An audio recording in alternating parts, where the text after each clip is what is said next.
오늘 말씀 한 구절로 시작하고 싶은데요. 이사야 40장 8절 말씀입니다. 풀은 마르고 꽃은 시드나 우리 하나님의 말씀은 영원히 서 있다. The grass withers, flowers fade, but the word of our Lord stands forever or endures forever. 여러분 이 말씀을 믿으십니까? 아멘이죠. 그렇죠? 여러분 하나님의 말씀이 영원히 서 있다는 것, 영원하다는 것을 믿으십니까? 아멘. 다시 해볼게요. 네, 다시 한번. 자, 여러분 하나님의 말씀이 영원하다는 사실을 믿으십니까? 아멘. 감사합니다. 필드 뮤지엄에 가면 그 수라는 공룡 화석이 있어요. 여러분 다 가서 보셨죠? 이 엄청난 공룡 화석이 있어요. 그래서 이런 농담이 있대요. Do you know why the Field Museum went bankrupt? Because the dinosaur there sued the museum. 이런 농담이 있대요. 농담이었어요. 농담. 오케이. 네. 수도 저는 생각해봤습니다. 수도 아마 필드 뮤지엄에 영원히 있을 거예요. 그렇죠? 수도 영원할 겁니다. 지금 우리의 컨텍스트로 가져와 보면 풀은 마르고 꽃은 시들지만 수는 영원할 겁니다. 이렇게 말할 수 있어요. 하나님의 말씀이 영원히 선다, 영원히 있다, 영원하다 이 말뜻은요. 수 공룡 화석이 영원히 있다라는 말하고 다르죠. 그냥 말씀이 계속 존재한다. 박물관에 있든지 어디에 있든지 능력이 있든지 없든지 존재한다 이 뜻이 아니고 그 말씀을 살아있는 하나님의 말씀으로 믿는 사람들이 계속 있다는 뜻입니다. 시간과 공간, 언어를 초월해서 계속 그런 사람들이 있어요. 이 말씀을 하나님의 말씀으로 고백하고 그 말씀에 순종하기 때문에 그 말씀이 영원하다고 이야기하는 거죠. 6월이 되었습니다. 우리 민수기 말씀으로 돌아왔어요. 민수기, 백성의 숫자를 세었다라는 뜻이죠. 그래서 영어에서도 numbers라고 했어요. 숫자가 엄청나게 많이 나오는 책이지요. 26장에 저희가 와 있는데 여기서도 책 이름에 걸맞게 백성을 다시 한번 셉니다. 인구조사를 해요. 12개의 지파가 있었는데 그 지파별로 몇 명이 있는지 다 세고 레위인들이 몇 명이나 있는지 또 다 셉니다. 26장에 나오는 숫자들을 다 더하면 여러분 바쁘시니까 제가 더해봤어요. 총 60만 1730명이 나옵니다. 601,730 제가 맞게 말했나요 지금? Something like that. 네, 그 숫자가 나와요. 그런데 첫 번째로 인구조사를 했던 것이 민수기 초반부에 나오거든요. 1장부터 한 3장까지. 여기에 나왔던 숫자와 비교를 해보면 거의 비슷합니다. 한 40년이 지난 이후에도 약 2,000명 정도만 차이가 나고 숫자가 거의 유지가 되었어요. 그런데 64절에 가니까 조금 충격적인 말씀이 나와요. 등록된 사람들 가운데는 첫 번째 인구조사할 때에 등록했던 사람들은 한 명도 들어있지 않았다. 이로써 우리가 하나님의 말씀 두 가지가 이루어졌다는 것을 알 수 있습니다. 첫 번째, 광야 여정 동안 하나님께서 이스라엘에게 공급해 주셨다라는 말씀이에요. 전쟁도 있었고요. 광야에 농사를 지을 수 있는 것도 아니고 H마트가 있는 것도 아니잖아요. 그런데 40년 동안 그것도 두세 명도 아니고 60만이나 되는 사람이 인구가 줄지 않고 유지되었다라는 거죠. 누군가가 이들을 먹인 겁니다. 누군가가 이들을 위해서 공급했던 거예요. 게다가 바로 전장인 25장을 보면요. 이스라엘 사람들이 죄를 짓습니다. 그래서 하나님이 굉장히 노하세요. 전염병을 보내셔가지고 24,000명이 죽어요. 민수기 읽는 내내 이런 이야기들이 계속 나옵니다. 하나님 앞에 원망해서 불뱀이 나와서 불뱀에 막 물려 죽고요. 또 반항을 하니까 땅이 갈라져요. 그 사람들이 그 땅 속에 빠져서 죽습니다. 이런 이야기들이 계속 나오는데도 60만 명이 유지가 된 거예요. 사실은 인구가 늘어난 거죠. 오히려 광야를 걸으면서 그 40년의 기간 동안 오히려 늘어난 거예요. 하나님은 이스라엘이 먹을 것이 없다라고 할 때 먹을 것을 주셨어요. 만나를 주시고 메추라기를 주셨어요. 물이 없다고 불평하면 바위에서 물이 나게 하셨습니다. 샘을 찾게 해주셨어요. 40년 동안 이들의 여정 가운데 옷이나 신발이 헤어지지 않았습니다. 하나님이 수많은 어려움 가운데서 지켜주시고 공급해 주셨기 때문입니다. 두 번째 하나님이 이루신 것은 세대교체입니다. 사실은 세대교체라고 하면 좋은 말이고요. 아까 우리가 읽었던 그 말씀처럼 첫 번째 인구조사에 했던 사람들은 하나도 살아남지 못했다라는 거죠. 그 다음 구절을 우리가 읽었잖아요. 그들이 하나님의 명령을 거역했기 때문에 그랬다라는 거죠. 출애굽했던 출애굽 1세대들은 광야 여정을 견디지 못하고 40년 안에 다 죽었습니다. 하나님의 벌로 죽기도 했고요. 병으로 죽기도 했어요. 자연사한 사람들도 있었을 겁니다. 전쟁에 나가서 죽은 사람도 있었어요. 그런데 중요한 것은 이들은 다 죽었다라는 거예요. 하나님이 약속하신 대로 너희들은 가나안 땅을 보지 못하고 광야에서 죽을 것이다 라고 약속하신 그 말씀대로 다 죽어서 없어졌다라는 거예요. 이 사람들은요 참 안타깝죠. 왜냐하면 출애굽하면서 하나님이 행하시는 그 놀라운 일들을 다 봤어요. 강한 손과 편팔로 하나님이 어떻게 그들을 인도하시는지 봤어요. 매일 만나를 먹었습니다. 메추라기를 먹었어요. 그런데도 불평하다가 원망하다가 하나님을 신뢰하지 못하고 광야에서 죽었어요. 우리가 한 가지를 깨닫게 됩니다. 하나님의 말씀은 우리가 보기에 좋은 것이든 안 좋은 것이든 다 이루어진다라는 거죠. 하나님이 공급하신다. 어떤 어려운 환경 속에서도 우리를 살리시고 먹이신다, 입히신다. 이 말씀 너무 좋은 말씀이지요. 그 말씀도 이루어집니다. 그리고 원망한 사람들에게 주신 너희는 반드시 광야에서 죽을 것이다. 너희는 반드시 저 가나안 땅을 보지 못할 것이다 라는 그 약속도 이루어졌어요. 그래서 우리가 고백하는 거죠. 풀은 마르고 꽃은 시들어도 하나님 여호와의 말씀은 영원하다. 이루어진다 라는 거예요. 성경에도 이 두 가지가 함께 있죠. 우리 삶에 반드시 이루어져야 하는 말씀이 있어요. 우리가 이 말씀에 담긴 복을 받기 위해서 열심히 살아야 하는, 붙들어야 하는 말씀이 있어요. 민수기 6장에서 우리가 함께 보았습니다. 주님께서 내게 복을 주시고 너를 지켜주시고 하나님이 너를 향하여 그 얼굴을 드셔서 은혜 베푸시고 평강 주시기를 원한다. 이 말씀 우리 삶에 꼭 이루어져야 하는 말씀입니다. 이사야 41장에는 이런 말씀도 있었어요. 내가 너와 함께 있으니까 두려워하지 말라.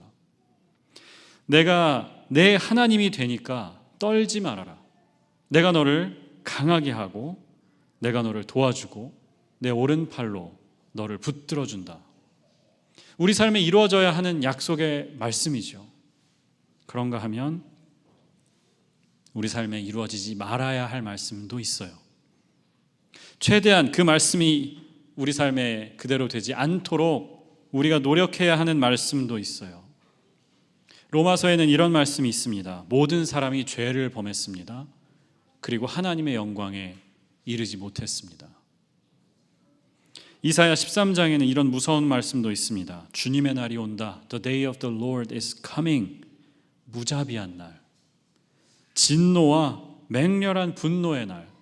땅을 황폐하게 하고 그 땅에서 죄인을 멸절시키는, 쓸어버리는 주님의 날이 온다.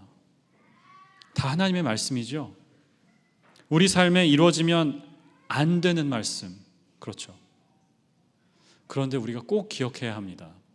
우리가 생각하기에 좋은 말씀이라고 그 말씀만 이루어지는 것이 아니고 하나님의 말씀은 무엇이든지 이루어집니다. 풀은 마르고 꽃은 시들지만 하나님의 말씀은 영원하다. 지난 1월에 서부 지역에서 큰 불이 났었잖아요. 제가 찾아보니까 이제 시간이 우리 많이 갔잖아요. 이제 한 5개월 정도 지났죠. 4, 5개월 지났는데 위키피디아가 이제 잘 정리가 되어 있더라고요. 4, 5개월 지나면서. 근데 팰리세이드라는 지역은 불이 25일 동안 탔어요. 어마어마한 일이에요. 25일 동안 불이 꺼지지 않고 뭔가를 계속 태웠습니다. 불탄 곳 전체 면적이 6만 6천 에이커. 감이 잘 안 오잖아요. 저는 평으로 해요. 아직도 몇 평, 그래서 몇 평인데 이게 돼야 감이 오거든요. 근데 6만 6천 에이커라면 시카고 전체 면적의 40%가 탄 겁니다. 어마어마한 숫자예요. 집이 불타서 없어진 게 16,000채. 대단한 거죠. 그런데 신기하게 그 엄청난 이 불을 견뎌낸 구조물들이 있더라고요. 집들이 있더라고요. 제가 사진을 가져왔는데 이 집이 그 산불을 견뎌낸 대표적인 집입니다. 여러분 보시면 아시겠지만 우리가 영어로 burn down to the ground라고 하잖아요. 전소되었다. 이 옆에 있는 것들을 보시면 완전히 다 타서 없어졌어요. 저 자동차 보세요. 근데 이 집이 그 그렉 체이슨이라는 건축가가 지은 집이래요. 자기 집을 자기가 지은 거죠. 화재를 대비해서 지었습니다.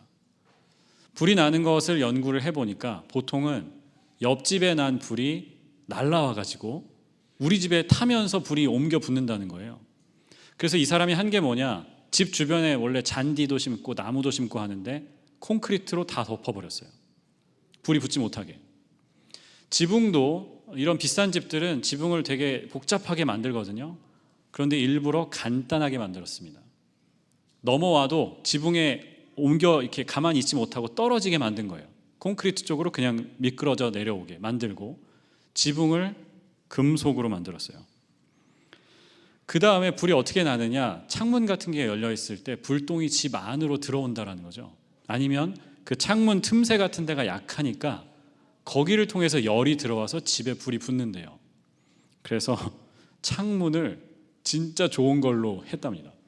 집을 완전히 그 베큐um, 밀폐할 수 있는 창문을 했대요. 이 사람이 인터뷰를 하는데 겸손하게 이야기하더라고요. 우리 집이 불 붙지 않은 것은 운이 좋아서 그런 겁니다. It was pure luck that my place wasn't damaged. 그런데 저는 이 집을 이런 화재가 날 거라고 생각하고 대비해서 지었습니다. 라고 얘기를 하더라고요. 너무나 멋진 말이라고 생각했어요. 운이 좋아서 살아남았지만 이런 상황을 대비해서 집을 지었다. 이런 말을 봤어요. Deliverance gets you out of Egypt. 구원은 우리를 이집트에서 해방합니다. But discipleship gets Egypt out of you. 제자도는 우리 안에 있는 애굽을, 이집트를 끄집어낸다라는 거죠. 너무나 중요한 말입니다. It took the Israelites one day to get out of Egypt. 이집트를 빠져나오는데 하루가 걸렸어요. 그런데 it took 40 years for Egypt to get out of them. 그들 안에 가득 차 있던 애굽이, 이집트가 빠져나오는데 광야 여정 40년이 다 걸렸다는 거죠. 더 정확하게 이야기하면 그 안에 이집트를 꺼낼 수 없어서 하나님이 그들을 죽이실 수밖에 없었어요. 이집트를 가지고 가나안 땅에 들어가면 그게 무슨 소용이에요? 그래서 하나님이 세대 교체를 하시는 거죠. 여기까지, 오케이. 너희 출애굽 1세대는 여기에서 끝. 그리고 광야에서 하나님을 만났던, 하나님의 공급하심을 체험했던 그 사람들이 가나안 땅에 들어가서 새로운 세상을 꿈꾸게 하시는 거예요. 사람은요, 누구나 구원을 좋아하고요, 제자도를 싫어합니다. everyone loves deliverance and hates discipleship. 우리는요, 가능하면 짧게 끝나는 거 원해요. 설교도 짧으면 얼마나 좋아요. 저도 긴 설교를 못 견딥니다. 제가 긴 설교를 막 쓰고 있으면 너무 힘들어요. 짧게. 제자도도 짧게 끝나면 얼마나 좋아요. 우리가 딱 며칠 만에, 몇 달 만에 사람이 확 바뀌어가지고 성숙한 사람이 딱 될 수 있으면 얼마나 좋겠어요. 구원은 하루아침에 일어났어요. 아마 이스라엘도 놀랐을 겁니다. 어머, 이게 하루 만에 되네? 이거 하루밖에 안 걸리는 거였어? 놀랐을 거예요. 그런데 그들이 실패한 것은 뭐냐? 40년 동안 이어지는 광야 앞에서 실패한 거예요. 끝이 없어요. 가도 우리 저기까지 가면 된다 이런 게 없잖아요. 그냥 사막이거든요. 언제 끝날지 모르는 지루한 이 제자도의 여정 가운데 견디지 못하고 넘어진 겁니다. 하나님이 원래부터 그렇게 하려고 하신 것은 아니었을 거예요. 이들에게 기회를 주셨어요. 그런데 그들이 그 기회를 날려버렸습니다. 자기 안에 있는 이집트를 다루지 못하고 하나님이 주려 하시는 새로운 마음과 계속 싸우는 거죠. 사랑하는 여러분, 우리에게 필요한 믿음이 뭘까? 저는 화재를 견디는 믿음이라고 생각합니다. 불을 견디는 믿음. 성경에도 말씀하죠. 불 같은 시험을 견디는 믿음. 광야 40년을 버티는 믿음입니다.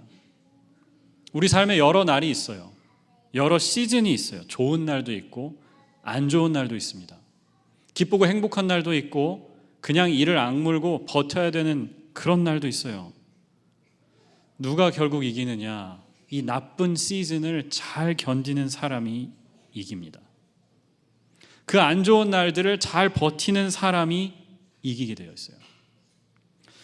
그 시즌을 위해서 그렉 체이슨이라는 건축가가 불날 것을 대비해서 집을 지었던 것처럼 우리도 아예 그 안 좋은 시즌을 위해서 우리의 믿음을 준비하면 어떨까 하는 생각을 해봅니다.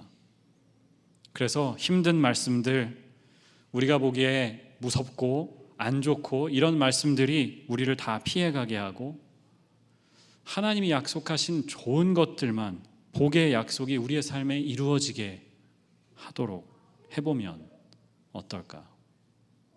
그리고 그런 삶을 세상의 다른 사람들이 살 수 있도록 그들을 이끌 수 있다면 어떨까? 그 믿음이 우리를 가나안 땅으로 이끌어 가실 줄 믿습니다. 가나안 복된 그 땅에 끝까지 버티고 들어가고 살게 하실 줄 믿습니다. 기도하겠습니다.